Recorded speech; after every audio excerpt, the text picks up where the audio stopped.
Get Gutsy, episode number 148 with Lisa Fabrega on Honor Your Boundaries. Welcome to Get Gutsy. I'm your host, Jenny Fennig, and I am so excited to be on this journey with you. A cutting-edge show blending business and spirituality, Get Gutsy serves up a potent blend of stories, lessons, and tips to help you make a massive impact in the world through your soul's work and your inspired life. No more going it alone, no more excuses. The world needs more brave women saying yes to leadership. Are you with me? Good. Let's get gutsy now.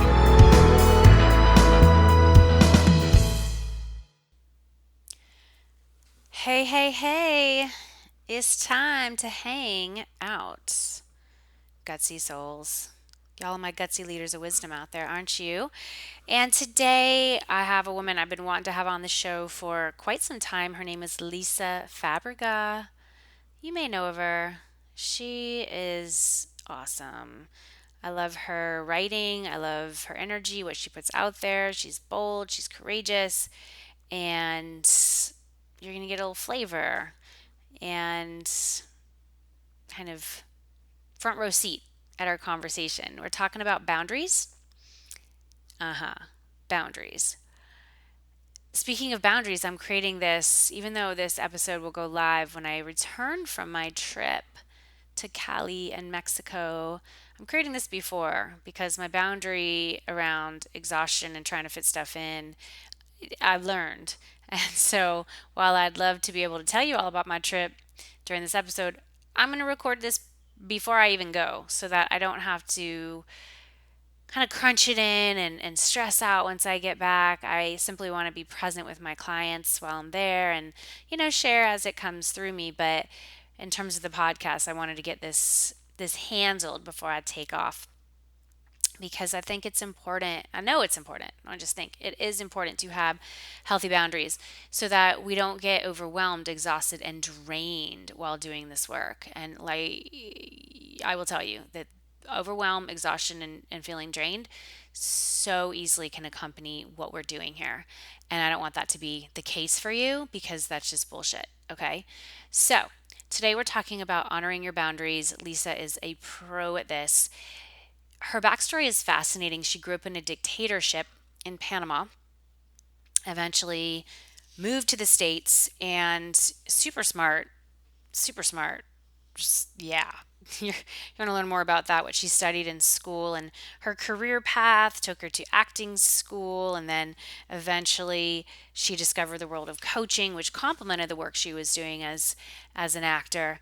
And now she coaches her amazing clients. She travels quite a bit, which she loves. She takes great photos as she goes, and she shares the gems from the journey. And yeah, it's just such a juicy conversation that I know you're going to get a boatload from. Okay. And so as you are listening, I want you to think through how your boundaries might feel threatened right now, how they're not working for you, how they need to be tightened up, because it's important. It's absolutely important. Okay. And so listen in on the conversation for some signs that you need to set better boundaries and why we avoid setting boundaries and how upholding your boundaries can lead to your next level. Okay. And of course, if you enjoy this episode, share it out with your tribe. Sharing is caring. I so appreciate you spreading the word about this work, about this movement, about this mission. And with that, I'm going to turn it over to this juicy convo on honoring your boundaries with me and Lisa Fabrega. Lisa Fabrega, welcome to Get Gutsy. Thanks so much for being here. My pleasure. I'm really excited to be here. Yeah, totally. As I shared with you in the pre-show banter, I've been wanting to talk to you for some time now. I feel like we have similarities with how we vibe and the way we talk about soul and we like adventures and seeing the world. We live on two very separate sides of our country here in the United States. I'm here in Massachusetts. Tell everybody where you're based. I'm living in Santa Barbara, California. Uh huh. And where were you I'm, before then? I'm originally from Panama City, Panama. Mm hmm. Um, so that's where I grew up. That's where you grew up. And then when did you make your way to the States? When I was about 15 or 16, my parents decided to move to Florida, Oh, where in Florida? Tampa. Tampa. I was born in St. Pete.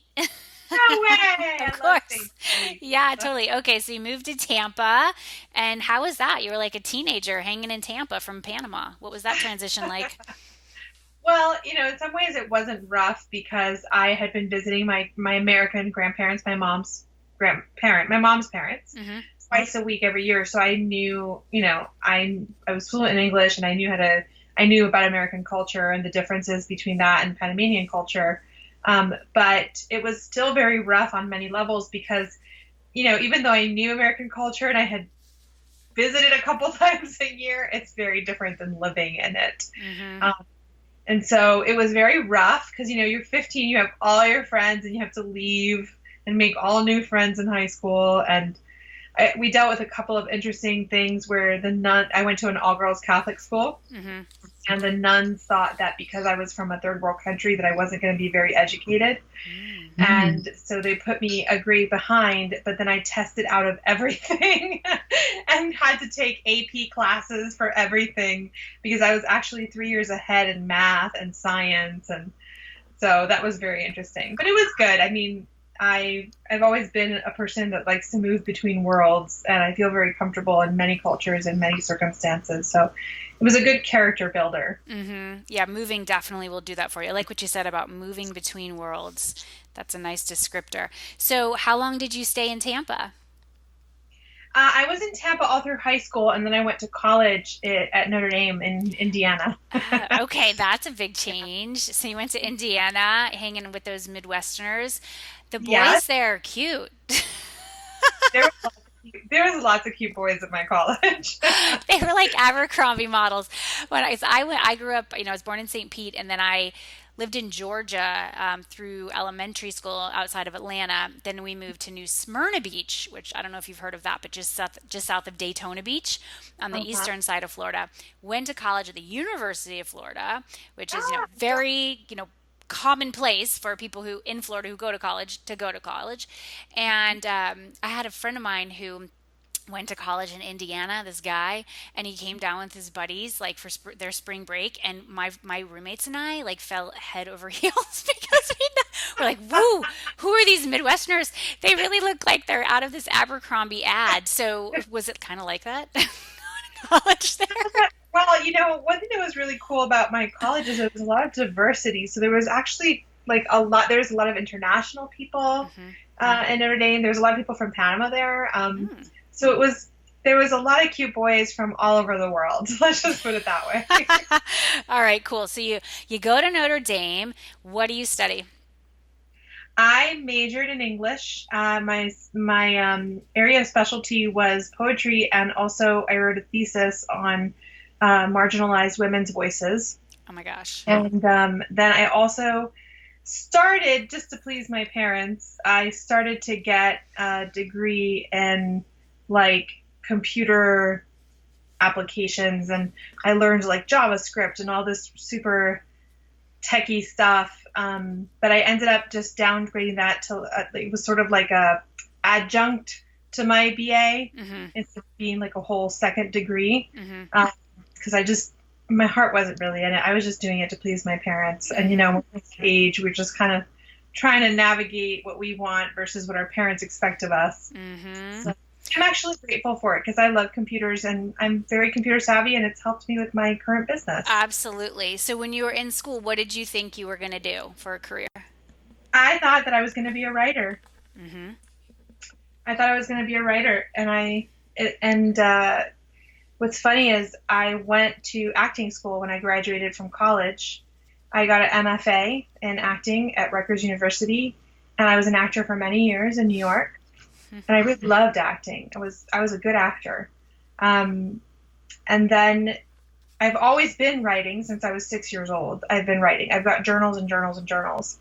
And what ended up happening was I had a friend who then was also an actor who got a coaching degree. And the only reason I got into my business originally was that I wanted flexibility to go on my auditions. And then I started my business and I was like, oh, I actually really love this. I actually really love helping people this way. And it's really challenging. I don't know about you, but I'm a person that I just need to be challenged, like mentally, intelligence wise, Yes. emotional wise, like all of it constantly. And so, I mean, starting your own business is the perfect breeding ground for that. So Oh, yeah. then with my business, I've had the opportunity to do tons of writing. And Yeah. so I kind of went about it in a weird way, but it ended up there. Yeah, it all worked out. And just knowing more of your backstory, I understand so much more about you and how you show up, who you are online. It's like, well, you've been doing that. You've been following that path your whole journey. And how cool is it that this realm of coaching and having a business online and being able to serve people all over the world, that plays into all of your strengths and all of your passions. That's so true. And I actually just realized that about 2 years ago. I hadn't even stopped to think about it.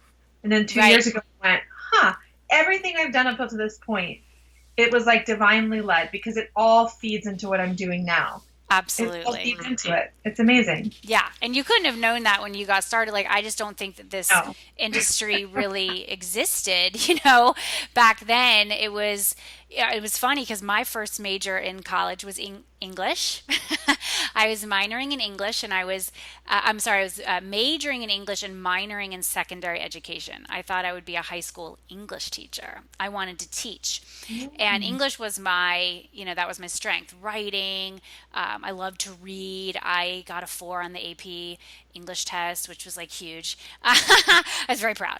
I was very proud. So, like, well, I don't really know a lot of the options that are available, so I think I'll be a high school English teacher and then go back to my alma mater in my small town, beach town in Florida, and be the cheerleading coach and be the yearbook sponsor because I was yearbook editor, and I was like, that's just it. And I'll marry my high school boyfriend, slam dunk, like, we're done.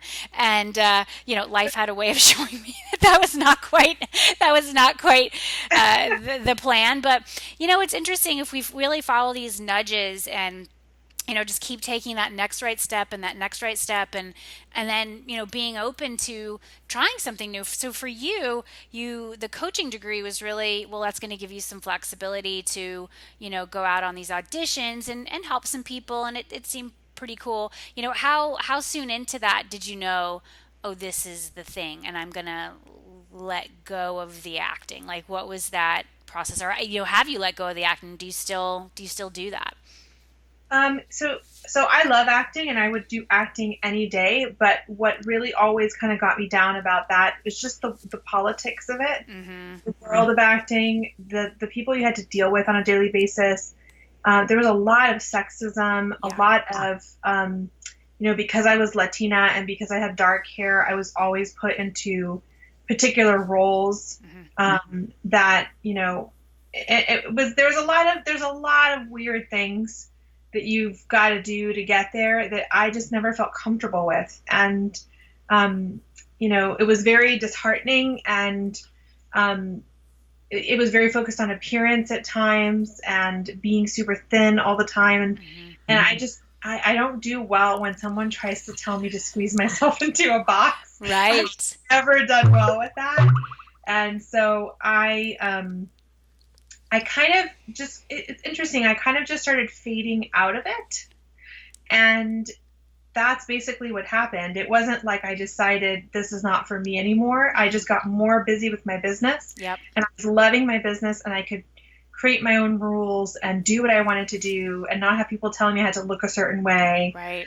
And so I just naturally shifted my energy more towards that. And at the time I had an agent, and I had gained some weight because I was going through a lot of stress in my life. Mm-hmm. And I still looked gorgeous and beautiful. Mm-hmm.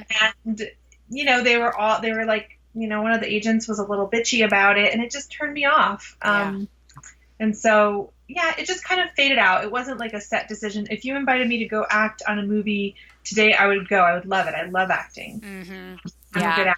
But Yeah. Yeah. But it was like you said, it was like that fading, and this other piece started taking up more space for you, and you gave yourself that permission to shift energy. So did you start your coaching business when you were living in New York at that time? yeah, I was right outside. I always lived right outside of New York in New Jersey, right across the Hudson. Hoboken? Which one? West New York. It was West called New York. Okay, okay. I lived in New York City for 11 years. That was where I started my career. Once I graduated from UF, I headed to the big city to pursue a career in public relations. That was my thing. That's what I eventually discovered in college. I didn't stay with the high school English teacher dream. That crashed and burned after about 6 months. But it's funny because now I really am a teacher. That's like one of the things I love most in my business is teaching. Having students and guiding them through a journey. But yeah, PR was what I fell in love with because I didn't even know it existed until I found it, and then that led me to New York City. So I'm grateful for all those discoveries and for New York because it really is true. If you can make it there, you can make it anywhere. yeah. But you I, eventually left, as did I. And so, what inspired you to move? And did you go right to California from there? no. So for me, and it's funny because it's kind of what I teach in my work, is I have always just gotten these hunches from my soul, and Mm-hmm. they tell me to go. And what I've learned over the years is that I've got to listen to it. Otherwise, I've had crazy health issues pop up when I don't listen to that little voice. Yep. And so I got a hunch. I had just been through a breakup. Mm-hmm. I had already been traveling a lot since I had started my business. I started my business in 2010. Mm-hmm. And between 2010 and 2013, I was traveling and traveling and traveling. And I still had my place in New Jersey, but I was kind of only staying in New Jersey because of my relationship. And then when that relationship ended amicably, I decided, you know what? I want to get rid of everything. I'm tired of having all this stuff. And I did. I sold everything. And my soul was just saying, get rid of everything, get rid of everything. And I did. I sold, donated, and threw away everything I owned except 2 suitcases, 4 tiny little boxes that were just like childhood mementos that I just wanted to save, and my dog. And I moved. Well, I kind of went nomadic for a while. I didn't have a specific place I lived. I just traveled a lot. And then I ended up in Panama for about a year. But, from Panama, I was traveling a ton. Mm-hmm. And now I'm in California, and that just happened last year. But I've kind of been nomadic, and I like being nomadic, and I still am. This year I'll be in at least 4 different countries. Mm-hmm. But it's kind of nice to have my own place right now in Santa Barbara, and Santa Barbara is so beautiful that I almost feel like I'm traveling when I'm here. So Yeah, it is beautiful. I've been out there. I love California. It's like I call it my spirit state. It's my spirit state, and you will appreciate that the highest number of our listeners come from the state of California. Now, I know it is the biggest state in the country, but still, I think that's interesting. I've never lived yeah, in California. I've always been an eastern, East Coast kind of person, but it's a fabulous spot. I'll actually be out there this summer. I'm excited for a retreat with my coach, Jen Kim, and then I'm cruising down to Mexico, Tulum, to lead a retreat, which I know you appreciate because you lead retreats, and I want to talk to you more about kind of how you do what you do, and then there's definitely an area that I want to dive into that I know you have a lot of juice and wisdom on. But first, let's go into, you said you have these hunches from your soul. You got into coaching, you led this nomadic life. And what I see about you and know about you is that you lead these very deep, transformative, sacred experiences for your clients, and some pieces of those experiences are being live, for retreat. And so, how did you learn how to do that? Like, how did you know how to hold space, sacred circle? How did you learn to use certain tools and rituals? Talk to us about that. well, I love that question because it really is experience. Mm-hmm. So when I was in acting school, It's really funny. A lot of the things that people do now in the coaching world, like eye gazing and all those things, Mm-hmm. we did all that stuff in acting school. Mm-hmm. And so I had a lot of movement classes and energetic work and stuff that I learned just going through acting school.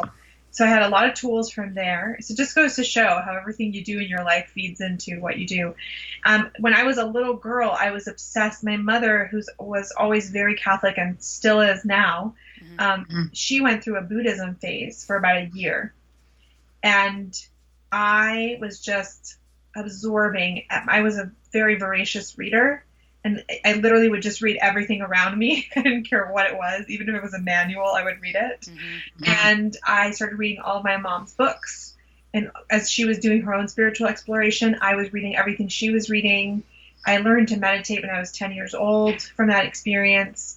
And I just, of all these experiences I've had, and then on my own, just seeking healing when I became very ill before I started my business, I just started to listen to things like Wayne Dyer, and all of that self help world opened up for me.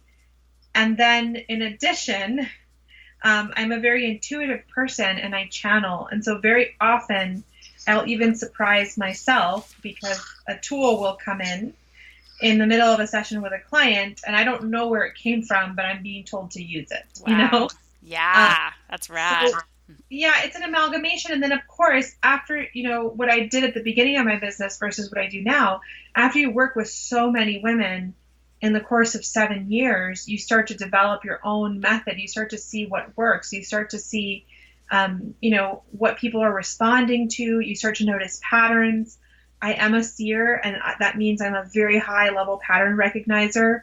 And so I can see patterns very easily, and I can get right down to the root of something and then pull out what's necessary so that we can work on it and heal it and move on. Mm-hmm. And so truly, it's like, I wish I could tell you I had studied some method, but I didn't. I've just Mm-hmm. taken everything that I've read, that I've experienced, things I've tried on myself, things that I've channeled through for clients, and that's basically what's become, quote unquote, my method now. Mm-hmm. Yeah, that's very cool about the patterns, being able to see that. And my hit on that was you said you were very strong in math and science, like you tested out of those classes when you moved from Panama to Florida, and so there's that there's gifts that we just come in with, and we don't quite know exactly how they're going to be used out in the world, the real world outside of like an academic setting, but how fantastic that you can transmute those seeing qualities to notice these patterns,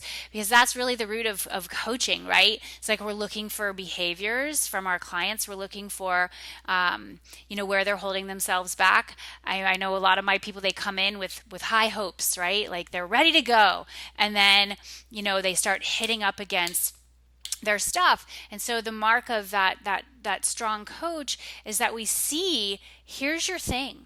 And when we can work with somebody over time, we develop that. We can really see them in new ways, and we can hold space for them in ways that nobody has before. And I think Yeah. that's the power of coaching. And when you're really strong in what you bring to the table, you'll be able to say what needs to be said without fear of how are they going to take it? Are they going to still want to be my client? All those kinds of things. And this really ties into this whole piece around boundaries, which I know that you are very passionate about. It's where I want to spend some time talking today, because this is a huge issue for entrepreneurs and business owners, where they have this fear of doing what needs to be done, right? Saying no, saying yes, honoring policies and procedures. I mean, just this week, Lisa, we had a situation with a customer who basically wanted us to not honor our policy for her. And there's like little piece inside of you. Still, for me, I've been in this business. I trained to become a coach in 2008. That little piece, like, oh, it's not a big deal. And then that wisdom woman inside of me, that goddess, steps in and is like, oh yes it is. Because it's not about the cancellation and like, oh, the money involved. It's more, this person is trying to shrink. They're trying to believe in lack and limitation more than their own ability to do this thing that they said they were going to do, right? And so I communicated to my team. I have a new team member, and I said, what you say to this person is that we honor we have a policy of honoring our policies, and here's what you agree to. And they want to freak out, and people are going to want to test our boundaries. But oh my gosh, what has been your experience around, why is there a fear of boundaries, and what's the magic that occurs when we honor those boundaries in our businesses and in our lives? Yeah. I think this is such a great question. I want to backtrack a little to like the beginning of why I care about boundaries, Mm-hmm. which is that, my work, as you know, is centered around honoring your soul, and that in your soul is a blueprint for your purpose and for the life you're here to live. Mm-hmm. And there's the step instructions in your soul. You don't need a guru outside of you or an expert. We do need experts to help guide us to that inner guidance sometimes. Mm-hmm. But we grow up in a world where we're taught not to trust that wisdom, to not trust it, to ignore it, and to do what our ego tells us to do, or what society tells us to do, or what our parents expect of us, like I did in college, right? And as a result, we also have issues with boundaries because we are used to overriding our own internal hunches and guidance and what feels good or not good to us in favor of sort of imposing a societal structure upon ourselves of how we should and shouldn't be. And so what ends up happening is that because those boundaries are what somebody else should be our boundaries, Mm-hmm. then we start to leak our power. We start to leak our energy because people are coming in, and maybe there's a situation that I feel drained by, or it doesn't feel good to me, but because I've been told that I should be polite and always smile or something, I don't speak up about it. I don't say, this is not okay with me. I don't want to do this anymore. Mm-hmm. And so over time, we become, number one, extremely drained and burned out and tired. And we start to feel like, I feel like I lost my spark. What happened to it? I don't know. I just feel overwhelmed all the time. We get physically sick. And we wonder why. And it's because we don't have boundaries. The other thing is that a lot of women tell me, I wish I could hear that voice within. How do I hear that voice? I've lost touch with that voice within me.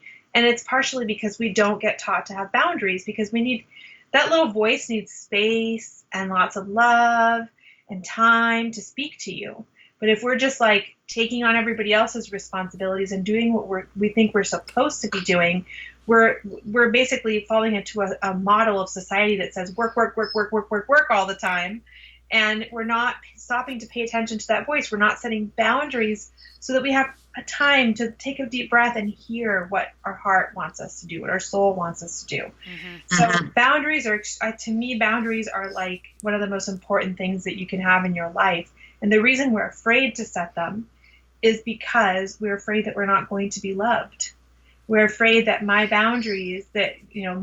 your boundaries are going to make people upset, that they're going to make people withdraw their love from us, because we've learned that in order to get along in our world, we have to have crappy boundaries. Right. Both people that I meet have terrible boundaries, and you'd be shocked because I work with very high performing women, and we're always working on boundaries. Even I discover boundaries that I have to set still, because it's not something that's taught to us. It's not something that we are the importance of them is not emphasized to us, because we're more focused on being liked. And it's the core desire that we all have of being loved and accepted as we are.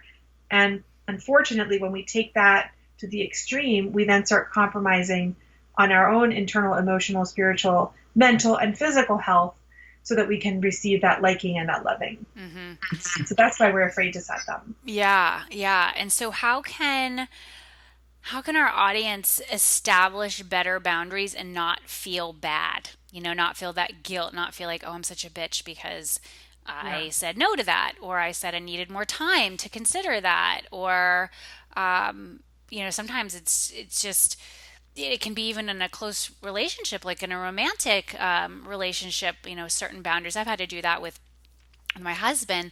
And he'll want need me to like change a plan super fast, and I'm like, I can't, like, I'm set, I'm not going to be able to change this. And he gets angry, and then he gets over it because he sees I'm not bending. Like it's totally set. And that was hard for me at first, Lisa, because I didn't have a lot of successful modeling of relationship, growing up. And so I had a lot of healing to do around there, and just knowing that I'm allowed to, advocate on my behalf. But for our listeners who may struggle with that, who didn't have, healthy modeling, how can they really, like, what are the keys to establishing the boundaries, and how do we not feel bad for doing so? Okay, great question. Here's what I suggest. I think that one of the most, for those of us who are afraid to set boundaries or feel guilty around boundaries, the best way to even avoid having to set a boundary at a point where it would be really uncomfortable to set it, because that's what usually happens, right? Mm-hmm. Is that we get to a point and we're like, oh God, I'm going to have to set this boundary now. But in order to even avoid getting to that point, set expectations. Yeah. So, what that means is before you enter into any type of relationship with somebody, whether it be business, whether it be, I mean, any type of transaction between you and another person, set expectations of what they can and can't expect from you, and what is okay with you and what is not okay from the very beginning. So, for example, when people sign up to work with me, my contract is like, I mean, you know exactly what to do when you work with me from reading my contract. It tells you when you can text me, how often you can text me, whether or not you can email me, what happens when you reschedule a session. Like, all of it is in there, so that we are entering into a relationship with you knowing what my boundaries are. Because there's nothing worse than being in a relationship with someone where you don't know what their boundaries are. So you constantly feel like, oh, am I crossing the boundary? Oh, I don't know. Like, is that person taking care of themselves? And it's a lot of energy being used up to try to like read the other person's boundaries for them. And Right. so don't make people get into that position with you. So you set your expectations from the beginning. What can a person expect from you? What is okay with you? What is not okay with you? Set it up front, because what happens is most people actually really appreciate that. I know I do. When someone's super specific about what I can expect and what they like and what they don't like, I so appreciate it, because there's no guessing that I have to do then. I know exactly where I stand with that person and how I can be a good friend, a good business partner, a good lover, all of it. Mm-hmm. I know what I can do with that person. So set your expectations. So get clear before you enter any kind of transaction with a person or with a situation. What are your boundaries around that situation, and state them up front. You're going to save yourself so much work of having to wait till an awkward moment to set a boundary, because that's when it's hard for most of us. Yeah. Yeah. And this is really And the important for our second thing, listeners to like take in, because they have, a lot of them have coaching businesses, consulting businesses. And I say this to my people because we have a coaching school. And so we have a lot of newer coaches coming in, and, like, you gotta have, like, I call them policies and procedures, just how it works, like the cancellations, the rescheduling, the payments, all of it. You can't leave it to chance. You can't expect that yeah, your client thinks the exact same way as you, and understands, like, hey, if they don't pay, like, there's an issue, like they've got. And so that's where I feel like a lot of women business owners, especially earlier on, they just stall out and they don't go any further because they haven't set it up legit straight away. So that's a great tip. yeah. And I would say another tip is just accept that you're going to feel guilty. Mm, Accept that it's going to be uncomfortable. It's going to be, until you get better at it, until you get practice. It's just like when you start lifting weights. You start with a little 3 pounder, and then you can do a 5, and then you can do a 10, and you can do a 12. It's the same. It's the same thing. Just, it's okay. Feeling guilt and feeling fear are never really reasons to not do something. You do it anyway, even though you feel guilty and afraid. mm-hmm. And I would say test it out with somebody that you feel safe with, right? If you want to start to strengthen your boundary muscle, pick someone that you feel safe with, pick someone that you know loves you to death, and say, you know what, I noticed I haven't been setting a boundary with you around this, and I just listened to this podcast that talked about boundaries, and I want to try this with you. Here's my boundary, and I just want to let you know that I'm going to be setting that boundary from now on. And if it's somebody that really loves you and that you feel safe with, they'll honor it. They may begrudge it a little bit, but they will be happy to support you. Mm-hmm. What do you do when you have somebody who is unwilling to honor your boundary? That's a great question. I'm pretty intolerant of that these days, and I'll tell you why. Because anytime my boundaries are being crossed, someone is stealing life force from me. My, I'm dishonoring myself by allowing that to steal life force from me. And for me, I have such a love for myself that I refuse to let anybody do that. And so when somebody sets a crosses boundary with me, even family, because family is the hardest to do this with, I will say to them, this is a boundary for me. I'm not okay with you doing this. Please don't do it again. If they do it again, I will say another warning. And I will say, I asked you last time to please not cross this boundary. And I don't say it angrily. That's the Mm-hmm. thing is you have to remove your emotions from it and you have to be calm and you have to try to come from a loving place. So Mm-hmm. maybe you need to go cool down before you do this so it doesn't Right. create a reaction to the other person. Mm-hmm. But I do, I cool down and then I go back to them and I say, listen, last week when I asked you not to do this, you just did it again to me. And I just want to let you know that if you continue to do this, it's going to affect the way that we relate. That's good. That's real And good. then, they'll either have a temper tantrum about it or they'll be like, okay, I'm sorry. And then if they do it a third time, this is the hard part. You do what you said you were going to do. Yes. Because if you don't, they know that you're full of it and that Right. you're not enforce the boundary. Absolutely. Absolutely. It's such a, oh my gosh, I feel like this is just a test of being a human or something. And Yeah. especially on the family member point, as you said. Those, for me, my boundary testing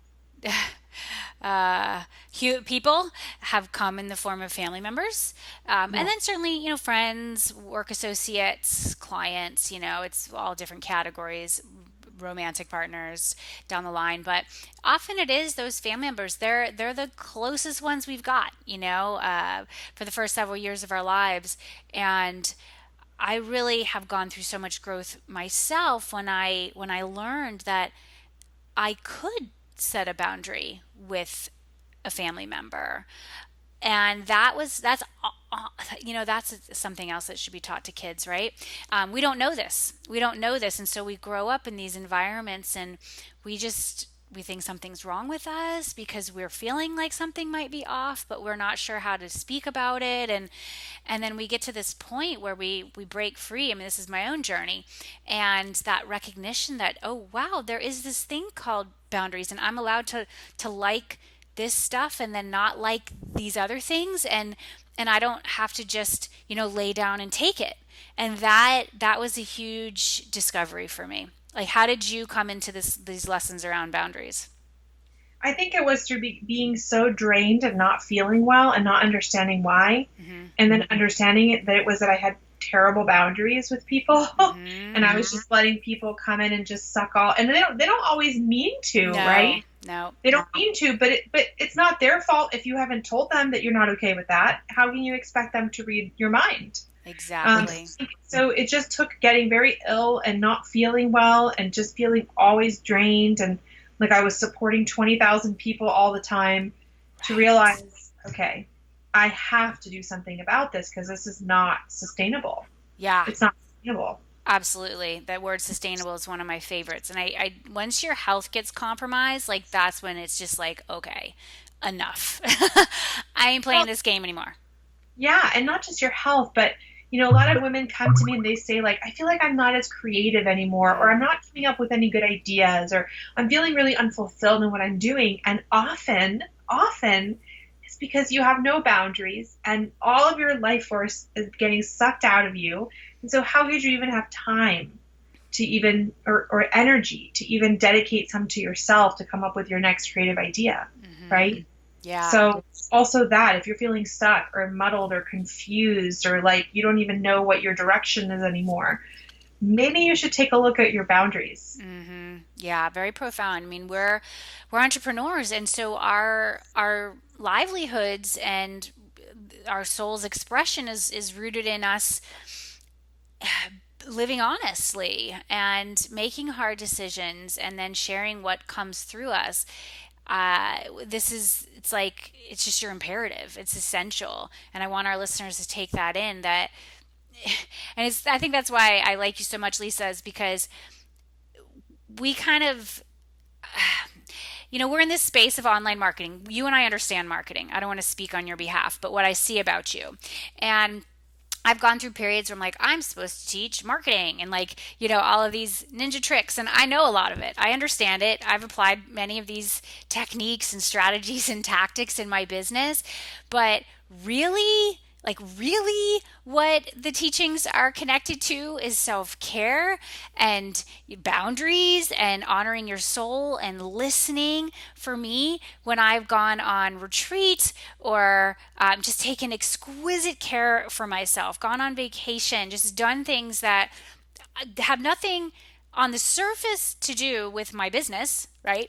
That's when the real growth has come, and that I've seen for my clients as well. And I think that's a cool thing that I like about you, because you're in this space, you have your coaches, you have your whole community of who you teach, but your teachings are really rooted in these soulful lessons that often are forgotten. Yes.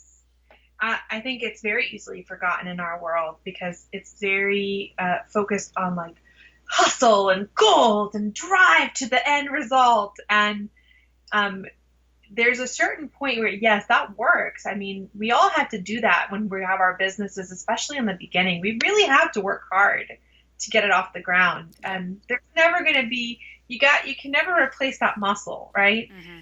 But you've got to do that. But at a certain point, and this is something I notice often, you get to a point in your success where everything is going really well. You're making great money, you're helping a lot of people, and you start to feel like, okay, but now I want to go to the next level. But I can't even imagine having to triple the work I'm already doing. Right. I can't even imagine having to hustle any harder than I already do. So then how does Oprah become Oprah? Like, does she just have superhuman energy capacities? No. It's that we have to start learning what you're saying. We have to start learning that it's like I always say, there's a certain point where you have to tap into your soul to get to the next level. Mm-hmm. And that's things like using tools that are more feminine based, things like trust, things like connecting with your soul and allowing it to guide you so that you don't have to hustle to get the answer. All you have to do is drop in and you get the answer. Self-care, because self-care really draws in abundance, because every time you do self-care, you reaffirm your own worth. Yes, yes, So yes. those are the tools that these really high performers are actually using to get to that level. And we think that it's all about hustling harder and working harder, and it's not. And It's Facebook ads. Right? Like all the ninja tricks and the retargeting and the webinars and all of that stuff, the external, the doing. And again, yeah. it has its place, and we do want to experiment to see what works for us, but what I've loved about our conversation is just coming to that place of awareness about like how you're wired, how you're meant to serve, what tools you have within you already. And I think this is an important message for our listeners to take in who might be earlier on in their journey, as coaches, that they already have a lot within them. They already have a lot. We don't want to give away our power to think, well, I need to learn more. It's awesome. I love to learn. It's like one of my favorite things to do in the world. And I already know enough. I know enough to be impactful now. And I want our listeners to take that in. You are ready. You are ready to do this work. It's about you, honoring that call of your soul. Lisa, where can people find you online? You can go to my website at www.lisafabrega.com. That's my website. You can find me there. And on Facebook, I'm very active on Instagram and on Facebook. And you can find me on both platforms at Lisa Fabrega altogether. Awesome. You're very courageous, with how you show up in your writing and your videos. And, I'm buddies with you on Facebook, social media. Like, how do you get the courage to say the things that you say, which often ruffle feathers? Two things. I grew up in a dictatorship where we had no free speech. And so I will never take my free speech for granted. And so even when I feel afraid, I value speaking up, number one. Mm-hmm. And number two, I don't think about how I feel. I think about the person that I'm going to affect with what I say. And I take the focus off of me and onto the person I'm here to serve and help. Mm-hmm. And when I do that, I instantly just forget about how I'm feeling and I post what I'm being driven to post out of service. So those are the two things that I use to, quote unquote, have courage to do it. And Yes. I still feel afraid when I post stuff, but if I take the focus off me and I think about how this might help someone, it immediately just kind of reduces my fear enough that I can post about it. Yes, that's so huge. It's like the work isn't about you. It's about the people that you're helping. That is so profound. Lisa, you're amazing. I want to know the answer to our finale question. What is the gutsiest move you've ever made, and how does it inspire your life and work today? The gutsiest move I have ever made was, and it's cliche, but it was to start my business. Hmm. When I started my business, I was on unemployment, I was in debt, and I had to go into $8,000 more debt to get my coaching degree so I could feel accredited enough to start my business. Right. And that was really terrifying. I cried the night before I put the deposit down. I was absolutely terrified. And it has been a journey, as you know. You know, it tests you. You get haters. You get some moments where you don't know how you're going to pay the bills. You have Yep. really bad years sometimes. And all of it, it has every single decision I make to me is the gutsiest decision when it comes to my business. Hmm. Yeah, Yeah. well said. Well said. Yeah, starting a business is it is one of the gutsiest moves you can make. And it's funny because I mean if you would have told me everything that I would have experienced and have had to do and decisions I needed to make and more investments I would need to make before I got started, I don't know if I would have done it because I'd be like, "What? I don't know if I can handle all that stuff." But that's the beauty of life is we don't know how it's all going to go. We can't know all those details because if you were, you wouldn't believe it. You wouldn't believe, like, what, me? But that's why we do what we do. You've got to honor that call, and often it is making those investments. Gosh, Lisa, when I moved to New York, I went into debt to move to New York. Just to move to New York, I wrote a check from a credit card company for my first apartment. I had to come up with 4 months rent. I didn't have that money. I did not, and my parents weren't like forking it over. It was Yeah. all me. And, we have to be, intelligent with our money and resources. And often it is taking that bet on yourself. But Yeah. I have found that we are the safest bet we could ever make because we know that we won't give up on ourselves. If that's true for you, for your listeners out there, if you won't give up on yourself, if you know that you're going to follow through, you'll figure it out. You're the safest bet in the world. Lisa, thank you so much for being here. This has been amazing. Thank you. And all you listeners out there, you are a fantastic human and soul. And it is my distinct pleasure and honor to guide you every single week here on Get Gutsy. This is Jenny Fennig sending you so much love, light, and faith as you get gutsy. I will see you next time. Hey, this is John Lee Dumas of EO Fire, and you're listening to Get Gutsy with Jenny Fennig. Gutsy leaders unite and ignite. I hope you enjoyed this episode of Get Gutsy as much as I enjoyed creating it for you. Are you responsible for leading and growing your spiritual business? If so, I have a free tool for you that will help you spread your message like wildfire. It's called the Sacred Marketing Puzzle, and it's a one-page PDF guide that simplifies the often mysterious and confusing world of marketing. When you use sacred marketing tools to amplify your message, you'll provide huge value to your tribe and grow your business. What are you waiting for? Go to jennyfennig.com/puzzle to get yours instantly. That's jennyfennig.com/puzzle. Gutsy leaders, unite.